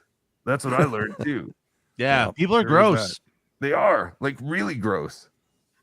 It wasn't until I was delivering that I discovered that show where they show all the people with the crazy hoarders. There's more of those out there than anyone probably thinks. They are out there. And when they have a path just to get to their door, "Oh, thank you for the food." And you just see piles of shit everywhere. Well, they may need those boxes someday. Well, right. They're building more of their fort. I had a friend that was a hoarder, and he would take all of his receipts, and he had a wall going downstairs. So he had, stairs going into the basement. And he would take all his receipts and staple them to the wall. And he had years and years of receipts. And he had one of those trails through the house. And you got a nice tour of last 5 years of Christmas trees. It's like, dude, how is this fucking place not burned down? It was amazing. You get audited once. And you make sure you never lose another receipt. That shit makes you crazy. Yes. Dr. Steve. Yeah. When you have a friend like that, do you try to diagnose them? Do you try to help them? I was selling ham radios back then, so I was just over there. He was one of my ham radio buddies. So, so that was before medical school. Was delivering ham sandwiches, ham radios. He did it all. That's right. All right. So what else we got here, Cardiff? What's the story? So a 19-year-old girl, high crime area. What could go wrong delivering pizzas, right? Now I remember as a teenager. There was almost an outbreak of pizza delivery guys getting jumped. Yeah, like this was a big thing back in the. I'm sure it still is. I'm sure there's still Uber Eats guys getting, and I'm sure there's posts about it that I didn't pull. Actually, I might have pulled one. But yeah, there was a rash of them for a while where a pizza delivery guy was considered a very dangerous job, especially at night where I grew up. But I delivered pizzas for a chain when I was 19 years old. I didn't have a cell phone at the time, but this event spurred me to get one. I was a day driver mostly, and I was working for probably a couple months at the time. I get a delivery for a street that apparently has a lot of crime. One of my managers instructed me to carry only $15 in change. Mm-hmm. We want to make sure we don't lose more than $15 when you go out there. I would be actually more upset if I got robbed and I only had $15 on me. And if something bad happened, like something bad happened to me, over $15 would make me feel worse, I think. Well, the whole point is that you make it known that they only have $15. It makes them less of a target. It's supposed to be a deterrent. I understand that. Okay, all right. They have a giant sign on the car, only $15 in change. And then people are running, ooh, $15. That's also, if you're driving around a 2000 Ford Escort, they know not to rob you. You don't got anything else. Yeah. Sure. Yes. And again, you're surrounded by pussies, so there's no way they're going to get to you anyway. Correct. Okay. So she's got $15 in change, and they tell her to call 911 if she needed to. Yes. I reminded him that I didn't have a cell phone. He said, that's okay. Just scream 911. That works. So now, especially in a bad neighborhood, yelling for the police always gets the police there, right? Oh, God. So now that I was nervous, I set out for my destination. I get out, lock my car, and deliver the pizza, no problem. Breathe a sigh of relief, go to open my car, and I locked my keys in my car. Some of the neighbors were out playing basketball in the streets and saw me. One of them lent me a cell phone to call the shop. The one manager that could help me had driven into work on his motorcycle, so he had to drive home, get his truck and tools. When he asked me where I was, his response was something like crap. There of all places. Oh boy. So yeah, instilling more confidence in me. Again, she's run into some nice people helping her out. Sure, They're not all bad in this neighborhood. Sure. But in but wait, the story's not over yet. But in actuality, the people on the street were very kind. Various conversations ensued, like, how good is your insurance? We could just break a window, and hey man, couldn't you break into it for her? Turns out to be the best place to get broken into. It's been years since I've broken into cars. I didn't want to pay for damages to my car because I did not know what my insurance on it. She doesn't have a cell phone. I'm sure she doesn't have the greatest of insurance. Sure. So they kept me company for a couple hours. It took my manager to arrive with the tools to open my car. Drove back to the shop, clock out for the day. And so this didn't turn out to be too much. Yeah. But I'm gonna say, when I was delivering pizzas, the crummy neighborhoods had the nicest people in them to the pizza guy, because if they got the reputation of, I guess, of being shitty to the pizza guys, then there's no more pizza delivery. Yeah. And it was the universities where I caught more hell, delivering pizzas where people were, fucking with me and stuff, but never in, in these neighborhoods. So the entitled college kids. Yeah. There's something to that. First got married, our first apartment was not in a bad part of town, but it was right on the edge of where things start getting a little hinky. And I couldn't get anybody to deliver to my house to save my life. Like, until DoorDash and Grubhub, started. Right. I believe local businesses, local pizza places, stuff like that would just have a range, and there were certain areas where they just wouldn't deliver. And I think that's pretty shitty for people. So I would imagine folks who do get delivery are pretty happy to be able to get it. Mm-hmm. After being denied it for so long for no real reason. What do we got here now? Little girl drops her Agewell, mom's thank you for the pizza. $1.99. I think I'm the only female in this chat. Congratulations. It's party time. Yes, little girl drops her mom's pizza. Hold on, let me. I feel bad blocking Dr. Steve. Oh, please. Don't worry. I've been delivering close to a year now. No hiccups so far in this happened. Got it delivered to a familiar house. Nice, easy drive. Got to the door and heard the mom yell out, "I'll be just a minute." Anyway, I'm greeted to the face of a 6 or 7 year old girl when the door opens. No mom in sight. Now, I really don't care about kids answering the door in regards to tips. As in Australia, we don't have tips. Okay, so here we go. Australia, no tips. Okay, not a tipping culture. Not a tipping culture. And don't rely on tips. I tell the little girl it was $18 all up. She looks at me puzzled and hands a $50 bill saying, is this enough? Of course, I'm not going to steal from a little kid because that's what I'm going to post on Reddit. But obviously. So I carefully count back her change to the exact cent. I think it's going smoothly. How wrong I was. I attempt to give her the pizza. She obviously struggling to hold the box. I hesitate and say, I think it would be best if you got your mom to carry it, but carry it just in case. However, she shakes her head and said her mom said she had to carry it back. This pissed me off a bit. I don't want to be blamed if she drops the pizza. The little girl gets a good grip of the pizza and walks down the hallway. As I'm closing the door, just as I was about to close the door, the little girl drops the pizza, topping side down, all over the floor. Vinny, what would you do? What would you do if a child dropped my pizza? What would you do to the child? Would you be on the creep off? Would you be on the creep off next week throwing a baby off a bridge? Oh, topping side down too, all over the floor. The child would look like the pizza by the time I was done with them, flat and bloody. Oh, again, not my pizza, not the creep off, but little jerk. I did ask. You did. Oh, yeah. This goes on. Basically, what does the guy do? What happened? Oh, you want to know? Okay, no, I'm invested. Okay. Yeah. At that point, I was pretty pissed off. Sorry. So she. At this point, I shut the door. I could see a bit of the action through the glass pane on the next to the door. So he's spying. The little kid is trying to scrape all the toppings into the box and failing horrendously. I'm in an awkward position as I'm just standing there. Yeah, leave. I'm just standing there at the door helpless. I wait there for another good 2 to 3 minutes, waiting at the door to see if her mom came to rectify the situation with me. I was prepared to talk it over with her, and see if she wanted a new one. However, all I could hear was a mom scolding her daughter about the mess she made. At that point, I was pretty pissed off. The little girl must have felt so embarrassed about the situation. The mom, but the mom has to deal with this kid all day. The pizza guy had like a 3-minute interview. This kid could be dropping pizzas everywhere. Then why do you send little Butterfingers to the door? Right. She may have done it on purpose. She's not going to learn how to carry a pizza, Vinny, by not carrying pizza. Okay. You don't trust kids with precious cargo. Her mom didn't have the decency to help her struggling kid with the pizza. As I went to my car, which was a good 20 meters away, I could still hear the mom yelling. I love mum. I love Australians and English people. Mum.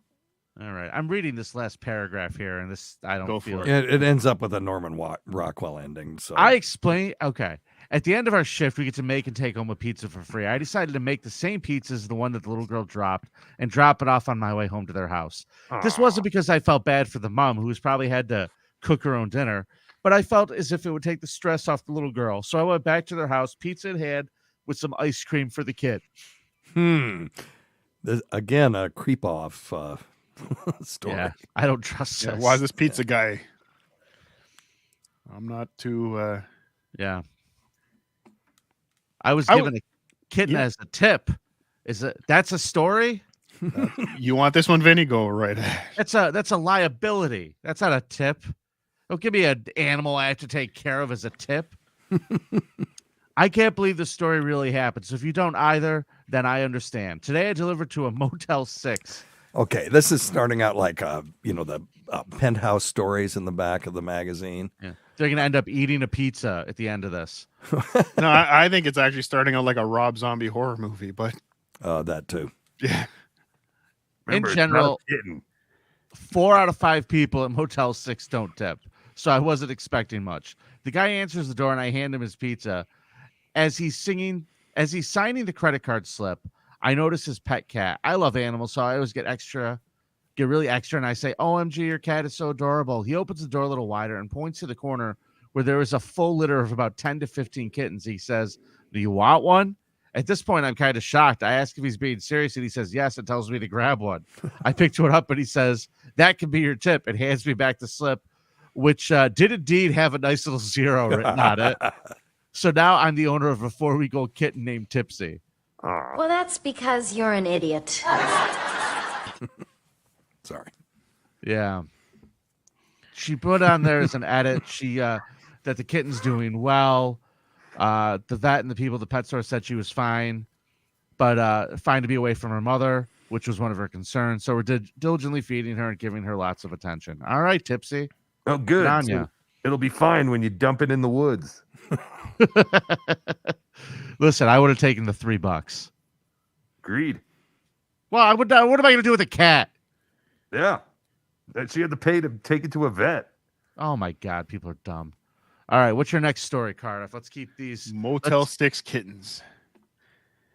So yeah, here's somebody who wants. I really hope the restrictions mean we can eventually leave. Just leave food at the door, knock, then leave. So this was very early on COVID times. So this was somebody excited for the fact that they could just drop a bag and go away, and that's really all that one was. I can imagine the frustration that comes with being a delivery person is dealing with the customer. It's not the act of getting in your car and driving into someone. That's probably the best part of the job.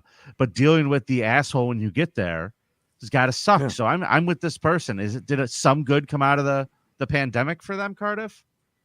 I think a lot of the stuff I read was they wish it would continue. Like they prefer just drop the bag and go. Yeah. Not have to knock, not have to wait. Meet me in the lobby, come downstairs. Right. I think early on in the restriction, you couldn't even go in an apartment building if you didn't live there. Yeah. So yeah, you got to meet me in the lobby. Sorry. I'm sorry, go ahead. Oh, no problem. If I accepted an order and then the delivery instructions were incredibly detailed, I immediately declined the order. Like, I'm not dealing with that bullshit. Like, yeah, that was the best part, was just leaving the food, take a picture and leave. Like, for the first, I would say, year and a half, like, I rarely had any interaction with real people besides just texting. Yeah. It's like paradise. It was great. Yeah. And I mean, the great thing about apps has to be, I mean, Birch, Dr. Steve, when you guys were doing this, you had to deal with having cash customers. Right. Now with Grubhub, DoorDash, Uber Eats, none of these are all cash-free businesses. It was all cash. It was telephone. They'd call, then you'd show up at an address and it didn't exist, and then you'd get jumped, and then they would take your pizzas and your money. Did you ever get jumped, Dr. Steve? I didn't. I got out as soon as I could, though, because it was happening around me. Oh, really? Yeah. No GPS. Well, I was terrified. No, right. No GPS. None of that. I was terrified every single night that I went out. How did you turn the crank on the front of your car with pizzas? You see, your stupid minds, stupid. Oh goodness! You know, Okay. I feel bad for Dr. All right. Steve when he was delivering, because one time he did get jumped and he got beat up, and they were like, "Thomas Edison says don't fuck with it." For those of you who don't know, Vinny and I love Dr. Steve. Much. We tease him because we love him. That is true. Dr. Steve, I'm glad nobody ever abused Shemp you. Howard sends his regards. Shemp Howard says, act right. So, exposed a constant stiffer in front of her friends. Cardiff, what happened here? I guess stiffer would be maybe a European term for someone who doesn't tip. I've never heard anyone called a stiffer. I've heard somebody. Boner. Yeah, a stiffy. Oh yeah. Never mind. But I'm assuming this is someone who's cheap. The stiffer is who you give the boner to. Yes, the stiffy. The stiffer. Yes. Hold on a second. A stiffer, to stiff someone means you don't give them a tip or you don't pay. So I know, I'm familiar with this. But I've never heard someone called a stiffer, as a cheap person referred to as a stiffer. Have you? I know you stiff somebody, yes, but that's pretty much potato. You say potato. I say potato. Okay. This notorious stiffer lives in a nice gated apartment complex. She either writes a line through the credit card receipt tip line, or on cash orders will give $28 on a 27 XX order. What's wrong with people? And she's in a nice gated apartment complex, so let's remember that too. She always writes instructions on the receipt to call her when at the gate, so she can buzz us in and meet us outside her door when we get to her unit. Sometimes she won't answer her phone, and we wait at the gate entrance for 5 to 10 minutes before she buzzes us in. No. Well, this last time she ordered $57.84 worth of food, cash. I get to the gate and was able to piggyback behind another car and then drive. Okay, so these guys have to wait at the gate to get in. That's a pain in the ass. So he piggybacked behind another car. Another car coming in the gate. Yeah, so snuck in. he was in nice and quick. Where was I? To drive into her apartment unit, I put 16 cents in my pocket because I knew she was going to give me $58. I knock on her door and somebody else answers, one of her several guests. Nice guy told me to come inside and put the 5 pizzas on the table, then offered me a beer. Oh, this is starting to sound familiar. This was during an NFL game because maybe 12 or 13 people were there. Most of them were wearing jerseys. Well, hold on. 12 or 13 people were there and the pizza was only $57.84. She is cheap. This is Little Caesars or some shit.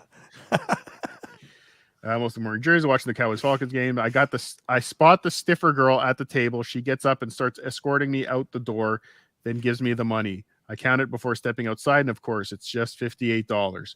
So I get the coins from my pocket and give it to her, saying, "Here's your 16 cents change." I say it loud enough so everyone inside can hear. Good. Then I step outside and leave. Haha, cheapskate. Well, she didn't get... Go ahead. Sorry. I just finished reading a negative review that she wrote online. It was written same day as the NFL game, and I noticed it was her by her avatar Facebook picture. She says, "We always get the toppings wrong and take forever to deliver her food," which is completely false. Why would she keep ordering from us for the past year? I guess I pissed her off. Mission accomplished. Bravo. Perfect. Cardiff, did you ever get any bad reviews when you were out delivering? You know what? Once or twice I did get like a 1 star, and it was the ones where you didn't really expect it. But mostly no, I was superb. Okay. Superb. Okay. Above and beyond. El Horiblay, did you get any bad reviews? I have gotten like one star one time. I have no idea why. Unfortunately, they don't really tell you, but I was just looking and my customer rating is like 4.95. Like, yeah, I was really good. I took it seriously because as someone who orders, I order out a lot, but I was always the guy who went to go get it. I don't do DoorDash. It's incredibly expensive. I don't know how people actually, or why they do it to get cold food most of the time. But yeah, I took it pretty seriously because I wouldn't want people to fuck with my food or, be a it was too hard setting up the linotype back when I was delivering, so we didn't really have reviews back then. Sure. They didn't put ads in the paper. She complained. Here's a What happy, did we watch? happy delivery.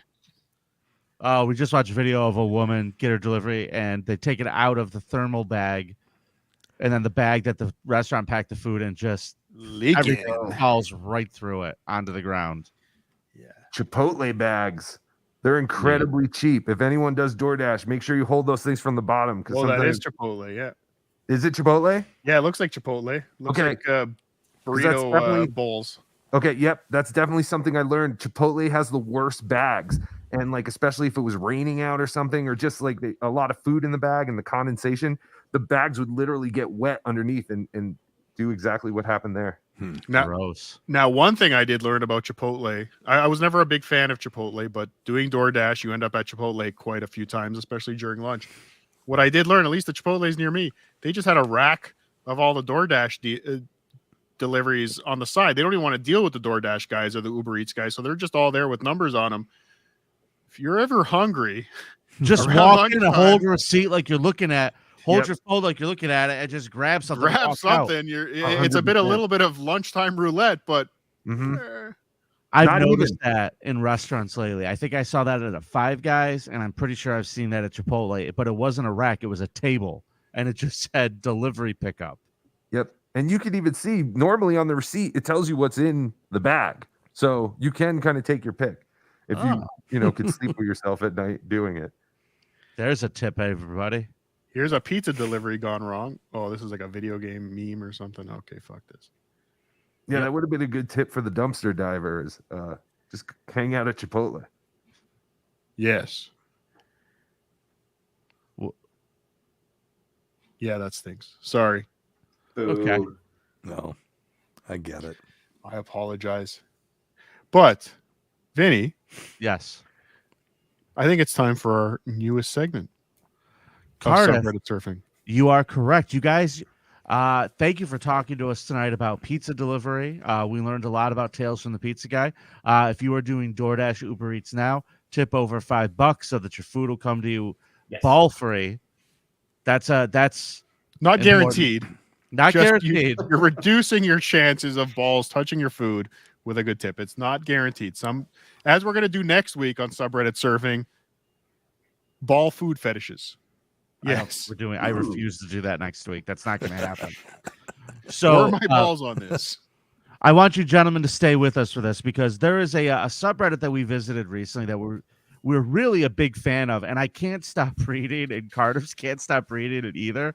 So we've decided that we are going to be closing out every episode of Subreddit Surfing with our post of the week from Am I the Asshole?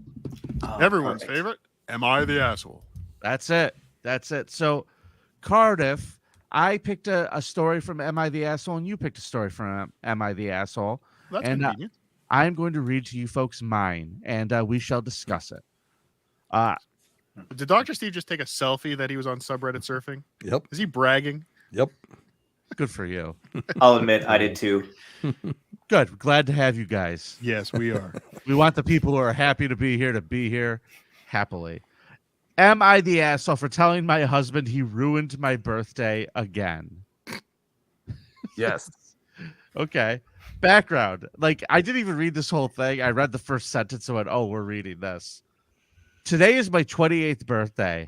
I'm really into birthdays and holidays and believe in celebrating them to the max. You have lost me already. This is well known to everyone. I am also the planner and the giver, and not only my family, husband and kids, but my extended family, parents, siblings, friends, etc. So I'm the one that plans birthday get-togethers, gifts, travel, etc.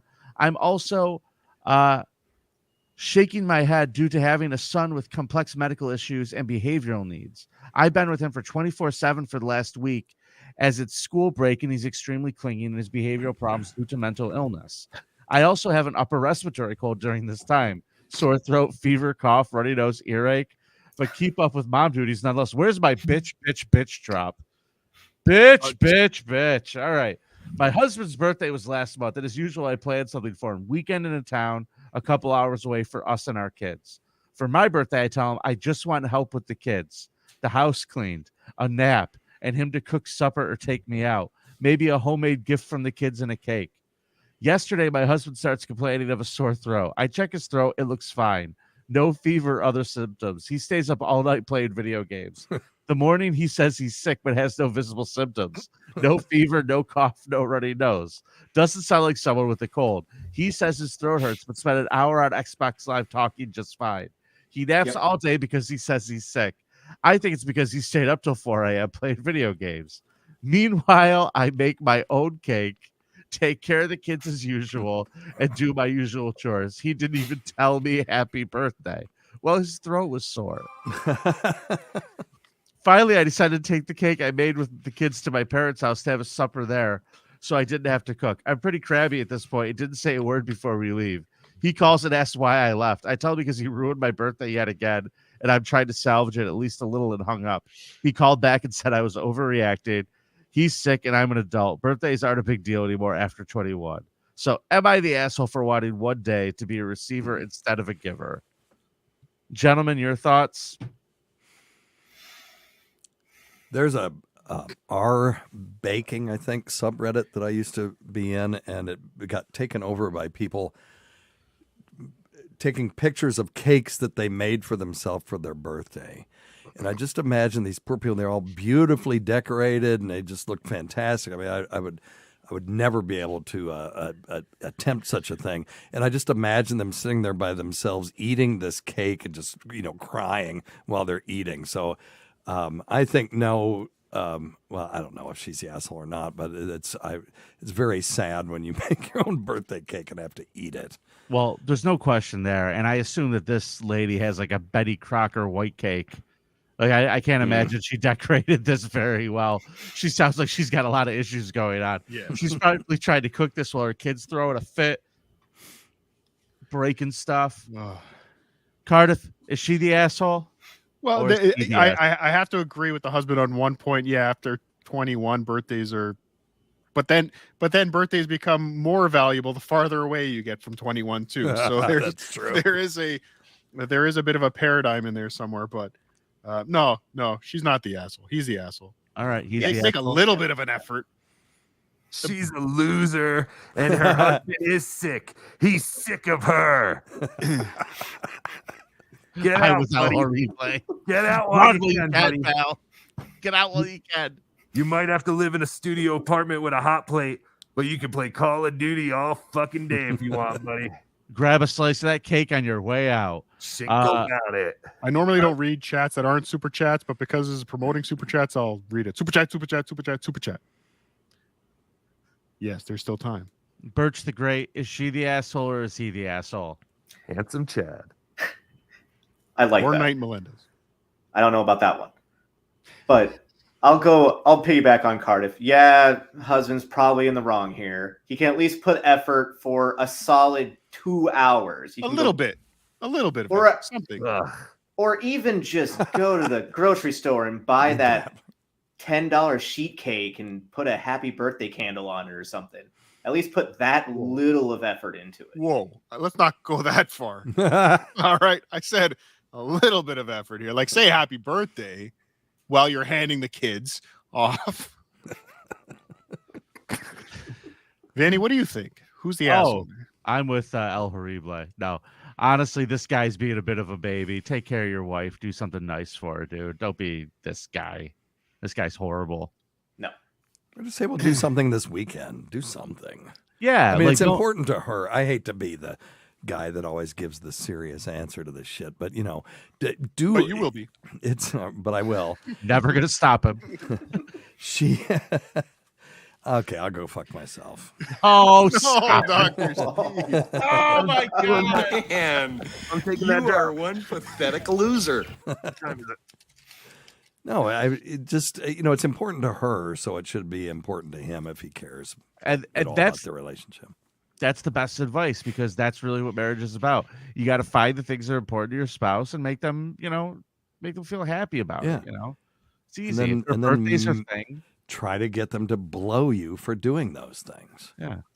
So Fuck the candles. Blow them. Okay. Life advice from Dr. Steve. Now, as we all know, this segment is a competition style segment. So after the show, make sure you go to the subreddit surfing subreddit and vote on who brought the best Am I the Asshole story.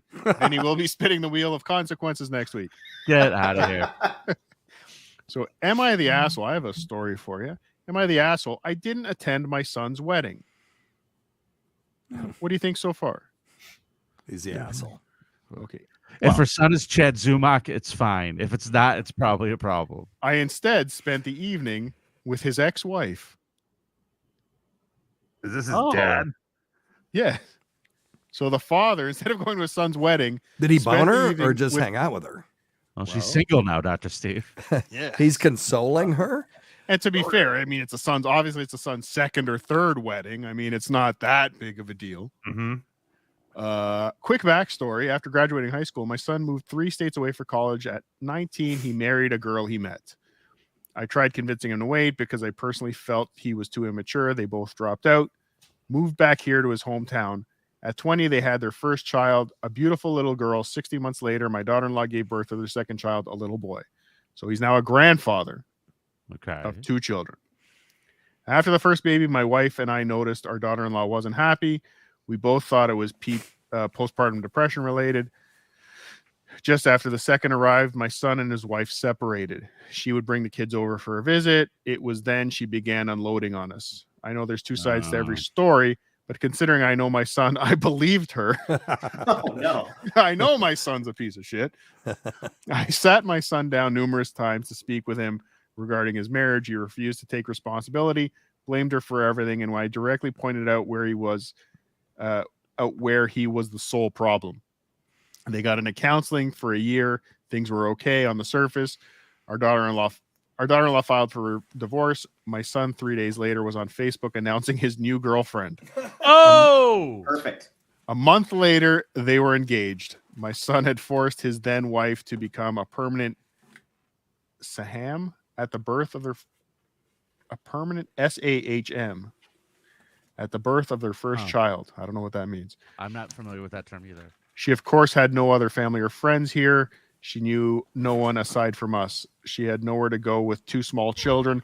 Unbeknownst to our son, my wife and I helped her financially and got her an apartment. So their daughter-in-law and their grandkids, these guys are helping out. Good on them. Yeah. Before the divorce was even finalized, we received a wedding invitation. Get out. I made it clear. So this isn't going the way I was hoping the title of the story was going, but still. His mother told him she would see to it that I would attend. I stayed consistent in my decision. I also asked him not to bring his fiance around our house out of respect for the mother of his children. The wedding happened on February 11th. The night before, my wife gave me the final push. I did not attend. Our daughter also did not attend for the same. Our daughter also did not attend for the same reasons. My wife picked up our grandkids, got them dressed, and attended the wedding. My daughter and I decided to spend the evening with his ex. I couldn't imagine her sitting alone while her kids attended their father's wedding. She was taken aback that I didn't end up attending his wedding. We took her out to distract her mind. I just wanted her to know she'll always be considered family to us. My daughter also made a joke. They can drop the in-law status and just be sisters now. Aww. Lovely. She was very tearfully grateful. I realized just how badly she needed our support, and specifically on that night. The next morning, my son called to tell me how much of a horrible father I am for not attending his wedding. A few days later, he caught wind that I spent the evening with his ex. He said that was the ultimate form of betrayal, and further myself and his sister would have to earn a relationship with him and on his terms only. Oh, well, that's easy. Yeah.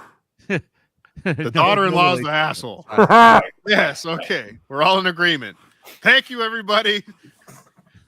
Surf's up. No, I disagree. The son is the asshole, Cardiff. Sorry. I thought we were. Maybe I read it wrong. Hold on. I thought we had achieved consensus.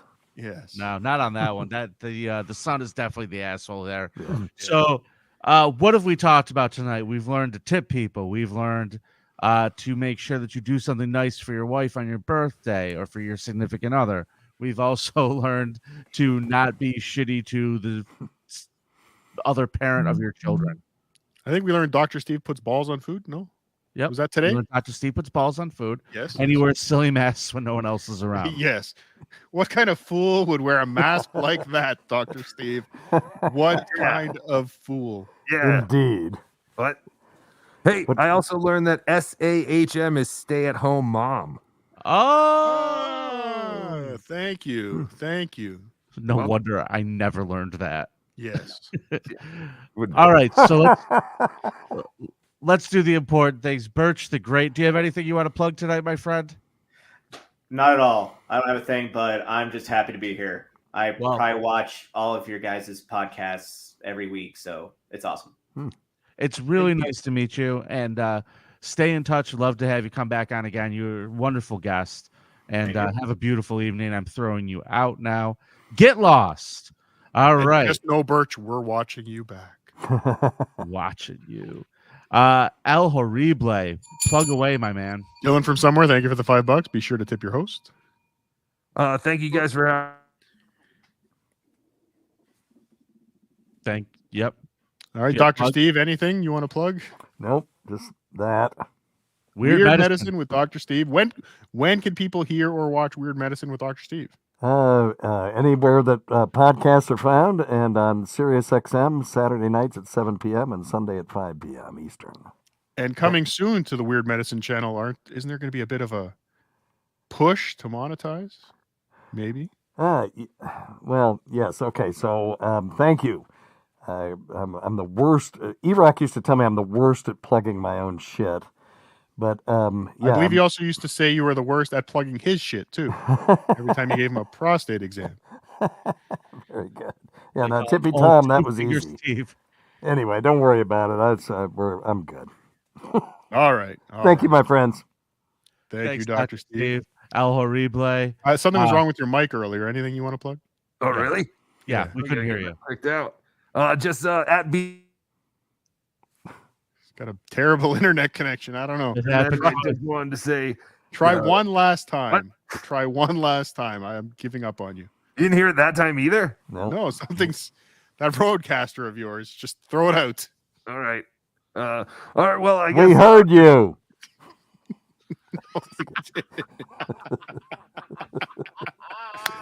at me Dabbler on Twitter and YouTube.